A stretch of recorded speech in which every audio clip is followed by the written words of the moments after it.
Hello and welcome to episode number 107, where I'm going to be talking about the subdoshas of Kapha. I previously did 2 episodes, one on the subdoshas of Vata and then one on the subdoshas of Pitta. So today it's all about Kapha and how Kapha has these subdoshas to help carry out its responsibility of construction and lubrication in the body. So please stay tuned.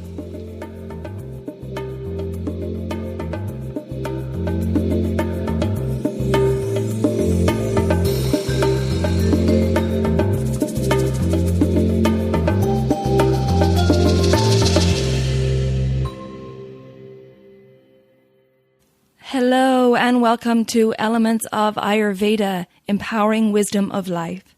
I'm your host, Colette, and in this podcast, I hope to empower you to take charge of your own health by sharing the holistic teachings of Ayurveda, the ancient healing tradition from India.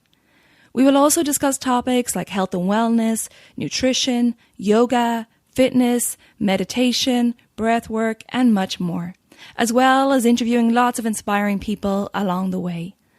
My humble wish is to help you to connect to your true nature, to Mother Nature, and to each other. If you like the content, be sure to subscribe to the show, and the new episodes will automatically download for you to enjoy. If you're new to Ayurveda, I recommend you listen to the first couple of episodes where I do an introduction to Ayurveda and the mind-body types. I've also set up a Facebook group for us to connect and to support each other, and I'd love for you to join me over at Elements of Ayurveda podcast group. And now here's the show. Hey there. So as I mentioned in the intro, today's episode is all about the subdoshas of Kapha. And this is the 3rd episode in a 3-part series on the subdoshas. In episode number 103, I covered the subdoshas of Vata. In episode number 105, I covered the subdoshas of Pitta. And today, in episode number 107, I'm covering the subdoshas of Kapha. Ayurveda continues to amaze me with its depth of wisdom, and I hope that you're finding this information interesting also. So let's begin to delve deep into Kapha. Now we know that Kapha is comprised of the earth and water elements and is responsible for construction and lubrication. And to help Kapha carry out its responsibilities are the subdoshas of Tarpaka, Bodhaka, Avalambaka, Kledaka, and Shleshaka. And as always, please forgive me if my Sanskrit pronunciation is not correct. I just try my best. Okay, so let's break down each of these subdoshas. Tarpaka Kapha is located in the brain and the spinal cord, and the Sanskrit word tarpana means to nourish or saturate. And Tarpaka Kapha nourishes the nervous tissue, protects the nervous system, and it's present in the white matter of the brain, nourishing the brain cells. Tarpaka Kapha acts as a shock absorber against injuries, and it's also present in the cerebrospinal fluid, protecting the brain and the spinal cord. It's present in the myelin sheath also, and this is a protective sheath that surrounds the nerve cells and protects the impulse that goes from one neuron to another neuron. Ayurveda explains that Tarpaka Kapha provides a sensitive film to the neuron where every experience is recorded. Now, another meaning of the root tarpana is to retain or to record. This is really amazing. If we review what we've learned in the previous subdosha episodes, from the episode on Vata subdoshas, we understand that the flow of prana begins with awareness of something in our environment, and this awareness becomes sensory perception, which then becomes sensations. And Sadhaka Pitta allows us to digest and transform these sensations into understanding, identification, and comprehension. So prana vayu carries the sensory perception and also records the experience on the film of Tarpaka Kapha and labels the experience. So Tarpaka Kapha is our filing system of past memories. Now, when Tarpaka Kapha is aggravated, it can result in a dulling of the mind, a lack of sensory perception or understanding. It can result in slow learning and slow memory recall. It can also result in neurodegenerative diseases like Parkinson's disease and stroke paralysis. Now, I just did an episode with Dr. Sujata on neurodegenerative diseases, and we discussed this in that episode, where these diseases are not only a result of Vata aggravation, but also of Kapha aggravation. So I recommend that you listen to that as well if you haven't already done so. So that was Tarpaka Kapha. Again, it was located in the brain and the spinal cord. Now we're moving on to Bodhaka Kapha, which is located in the mouth, the tongue, and the salivary glands, and it's represented by saliva. Now the root Sanskrit word is bodhana, which means to know, to understand, or to recognize. Bodhaka Kapha keeps the mouth moist, preventing friction. It also lubricates the mucous membranes, helping to moisten and liquefy our food so it's easier to chew, to digest, and to swallow. Bodhaka Kapha covers the cells of the taste buds on the tongue and helps us to recognize and interpret what we're eating. When we swallow, Bodhaka Kapha lubricates the vocal cords and the throat, helping us to speak, and it also lubricates the esophagus. Now, when Bodhaka Kapha is aggravated, it manifests in an irregular saliva, and a disorder in Bodhaka Kapha can affect the entire Kapha system. We remember that one of the responsibilities of Kapha is lubrication. So that's Bodhaka Kapha. Again, it's located in the mouth, the tongue, and the salivary glands, and represented by saliva. So very important for Bodhaka Kapha to be in balance. Now the next one, Avalambaka, is located in the spine, the heart, and the lungs. In particular, in the thoracic cavity, the lungs, the pleural cavity, in the pericardium, and around the alveoli and the bronchi. It supports the structure and functionality of the Kapha systems in the body. It lubricates all the organs and provides nourishment. It also carries pranic energy from the lungs to every cell, tissue, and organ. It carries the emotions of love and compassion from the heart to the rest of the body. Every thought and emotion affects Avalambaka Kapha. The lungs are the seat of sadness and grief in the body, and this can manifest in lung problems as Avalambaka Kapha becomes sticky and the lung function is therefore affected. Other signs of aggravation of Avalambaka Kapha is emphysema, asthma, bronchitis, coughs, pleurisy, and heaviness in the chest. So that's Avalambaka Kapha. Again, it's located in the spine, the heart, and the lungs, and particularly in the thoracic cavity. And it also carries the emotions of love and compassion. Okay, I'm going to take a break now from the subdoshas of Kapha just for a moment because I want to read out a testimonial that I received from one of my clients, and I want to share it with you because I think it might help some of you decide if Ayurveda is the right path for you. Of course, I'm always recommending it. I'm very passionate about it, but I think it's good to also share client experiences. So Sam from Perth, Australia, gave me permission to share this on the episode. So here we go. I met Colette in a most fortuitous way. I've always felt that people come into your life at certain points along the way to guide you, and this was no exception. A simple podcast selection on Spotify whilst waiting in a station for a delayed train changed my life forever. I graduated as an integrative nutrition health coach a year ago for my own curiosity and to enhance my personal education towards health and wellness.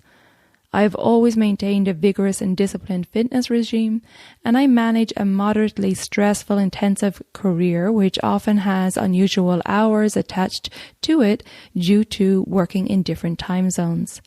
For a moment there, I really felt I had everything together. I knew about nutrition and sleep and intermittent fasting, plant-based meals, meal planning, yoga, breathing exercises, meditation, and I was focused, determined, and satisfied with the results that had been achieved. I was 47 years old, confident and together. I make this known as I know many people, especially women, who have a very similar story. One day in February, it all came apart. I woke up one morning with acute diarrhea. This was a very uncommon situation, especially as I was used to proudly delivering a number 4 on the Bristol stool chart. I underwent numerous blood tests and stool tests over a period of months and finally met with a gastroenterologist and subsequently underwent an endoscopy and a colonoscopy. This process of troubleshooting continued over a 6-month period. I had an acute problem and going to the bathroom 8 to 10 times a day and several times at night, which affected my sleep pattern substantially. And after all these tests and checks, nothing was ever found to be wrong. Blood tests were good, stool tests were great, and there was no mechanical issues with my organs. I was at a complete loss.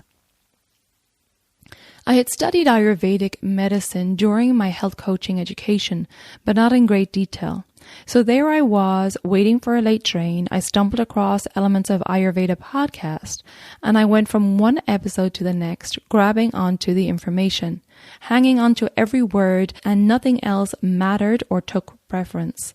Colette was offering a 90-minute Ayurvedic online consultation, and I lunged at the opportunity to be able to Skype with her as I felt that she could offer some suggestions or explain to me what I was missing. The conversation flowed so easily, the discussion was intense and meaningful, and Colette was able to drill down quickly into the issues and gather insight and information efficiently. The call felt like it was at a supersonic speed, even though it lasted for over an hour and a half. And afterwards, I just sat back looking at 8 full pages of notes I had just made, and a huge wave of relief had washed over me. I was exhausted and relieved. Colette had offered explanations for my health issue, which made so much sense, and in addition, she had provided suggestions. These I started immediately. I had a voracious appetite for learning more about Ayurveda and immersed myself in the subject. After a few weeks of operating with Colette's recommendations and seeing results, I went a further step and enrolled on the Digestive Reset Cleanse program with her. We spoke for about 30 minutes regarding the finer details of the cleanse so she could tailor it to me and my specific situation, and I was on my way with shopping list in hand. The Digestive Reset Cleanse is remarkably easy to achieve. I love the khichdi and the stewed apples, so I was not missing out on anything, plus there was so much food that I never felt hungry. Towards the end of the cleanse, I was not even finishing my servings. Colette was completely accessible throughout the Digestive Reset Cleanse. She empowered me to do it myself without hovering over me, which I really appreciated. She gave me the space I needed and was there at a moment's notice if I needed her. Once the Digestive Reset Cleanse was done, I felt empowered and energetic, excited and lighter, as I had lost a few kilos too. I loved the experience. This motivated me to consider Colette's online daily habits course also. Everything in Ayurveda is connected. We are connected to others, to nature, and the planet. And if we work within these boundaries and in partnership with the energies instead of against them, we find happiness, health, and well-being. Colette changed my life. I am forever grateful to her, and I recommend that if you're looking for something that changes your life, your perception, and your outlook, that you give this a go. Contact Colette, listen to her podcast, enroll in the 90-minute Ayurvedic consultation, and take your control back. And again, that was from Sam in Perth, Australia.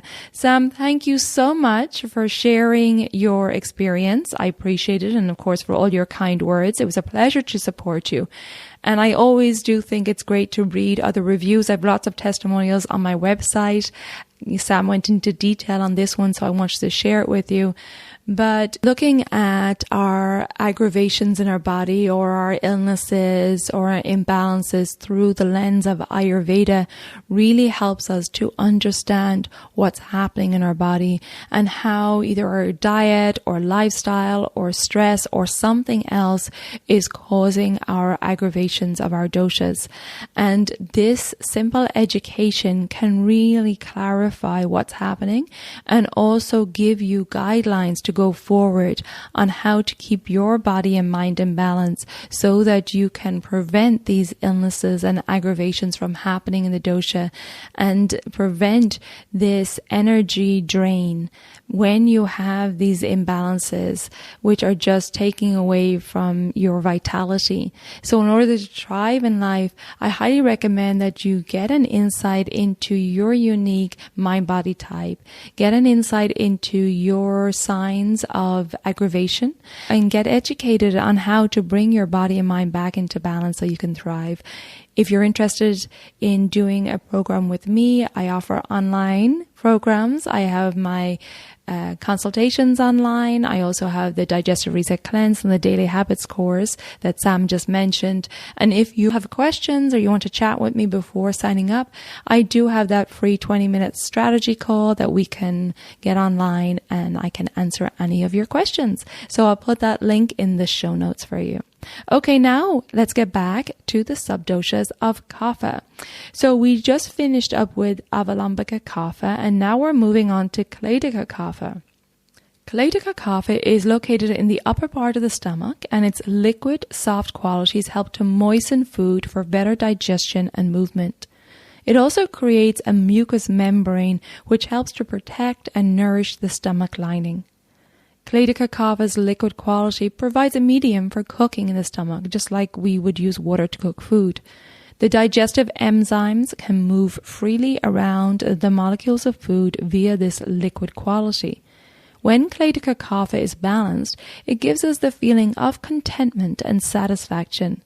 However, Kledaka Kapha is very sensitive to emotions, and if a person is stressed or anxious, nervous or lonely or sad, the Kledaka Kapha reacts to these emotions by becoming sticky and thick and demanding more food in order to feel that contentment. Satisfaction comes by stretching the muscle wall of our stomach, and with that satisfaction, Kledaka Kapha brings contentment. Of course, the more we eat, the more our stomach expands, and therefore, in order to continue to feel satisfaction and contentment, we will want to eat more. An excess of Kledaka Kapha, therefore, can manifest in obesity, indigestion, heaviness, ama or toxin formation, obsessive eating habits, diabetes, high cholesterol, and hyperglycemia. A decrease of Kledaka Kapha can result in hypoglycemia, peptic ulcers, and a burning in the stomach. So that's Kledaka Kapha. Again, you can see the link between our emotions and these subdoshas as well. Okay, moving on to the final subdosha now is Shleshaka Kapha, and this is located in the joints, and it has a sticky, liquid, oily, and slimy quality which connects or binds us together. It lubricates the joints for smoother movement and nourishes the bones, the ligaments, and cartilage, supporting the skeletal system and strengthening the ligaments. It also works as a shock absorber. When imbalanced or aggravated, Shleshaka Kapha can lose its sticky, oily qualities and no longer provides nourishment to the joint. This is when Vata can enter into the joint space and cause cracks and pops in the joints when the joint becomes dry and rough with the qualities of Vata. Imbalances in Shleshaka Kapha can manifest in degenerative arthritis and rheumatoid arthritis, along with swollen joints, water retention, and edema. That's Shleshaka Kapha, and again, that's located in the joints and really giving that sticky, liquid, slimy quality that helps us to connect and bind and helps lubricate our joints for movement. And there you go. That's the final episode in the 3-part series on the subdoshas of Vata, Pitta, and Kapha. And this information from Ayurveda gives a more of a complete breakdown of the doshas and how they carry out their responsibilities throughout the body via their respective subdoshas. Remember that Vata and its subdoshas of Prana, Udana, Samana, Apana, and Vayana are responsible for movement, transportation, action, inspiration, and lightness. And Pitta and its subdoshas of Sadhaka, Alochaka, Ranjaka, Pachaka, and Brajaka are responsible for digestion, transformation, conversion, heat, and radiance. And finally, Kapha and its subdoshas of Tarpaka, Bodhaka, Avalambaka, Kledaka, and Shleshaka are responsible for construction, lubrication, nourishment, cohesion, and stabilisation. So I hope you enjoy this 3-part series on the subdoshas. In the podcast, we started out with the very basic information from Ayurveda, and all the time we're just delving a little deeper and deeper. So if you're new to Ayurveda, I always recommend you start at the beginning, early episodes of the podcast, where I go over the basics, the philosophy of Ayurveda and the doshas and so on. And then as we go through the episodes, we're getting a little deeper. We're peeling back the layers, and Ayurveda is like an ocean. It goes on forever with its wisdom, which is just amazing. So just a reminder, if you're interested in support on your Ayurvedic journey, please check out my website, elementshealingandwellbeing.com, for info on my online consults, the cleanses, the educational Ayurvedic programs. And if you have questions, I offer that free 20-minute strategy call. And you can also find me on Facebook and Instagram, and I'll put all those links in the show notes. Thank you so much for tuning in. If you find that this episode will be helpful for others, please feel free to share it. And if you have any thoughts, questions, or feedback, please head on over to the Elements of Ayurveda podcast Facebook group, and that's where we can meet as a community and support each other there. Okay, take good care of yourself, be well, and ciao for now.